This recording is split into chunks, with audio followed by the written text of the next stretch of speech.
अस्सलाम वालेकुम। तमाम जितने भी पीटी अलफ वाले हैं, हमारा गस्टा की तंजीम है, पीटी वाले अलफ वाले हैं, कम से कम कितना हया करनी चाहिए सबको, सब टीचर्स को गैरत करनी चाहिए कि अभी 8:38 से 40 मिनट हुए हैं और हम स्कूल पहुंचे हैं और हमारे से पहले या रमीज राजा 8:08 बजे गैर हाजिर करके हमें चले गया है।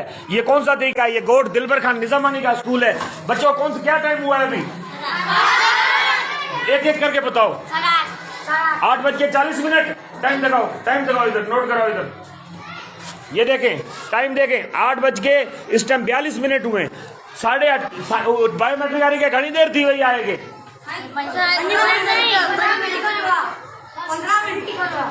15 मिनट दिया 8:30 वगे पूरे बायोमेट्रिक करे गैर हाजिर करे हुआ ही नाज़िम शर्रा सिर्फ हिन हाजिरी ॾिनी आहे। हिकिड़े टीचर 8:30 वगे हिन जो भी कम कोन होता ही हाजिरी ॾे आहे। स्कूल होस्ते ही कोन हलंदो।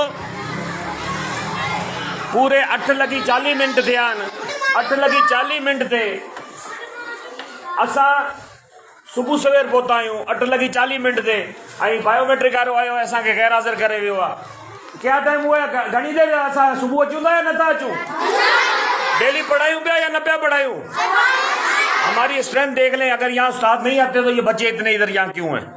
अभी हमारी इल्तमास है डीओ साहब से, टीओ साहब से, बायोमेट्रिक चीफ ऑफिसर से, जिले के जो मॉनिटरिंग ऑफिसर हैं उनसे कि हम रेगुलर जब स्कूल आ रहे हैं, टाइम से आ रहे हैं, तो ये मॉनिटरिंग वाले हमें टारगेट क्यों कर रहे हैं?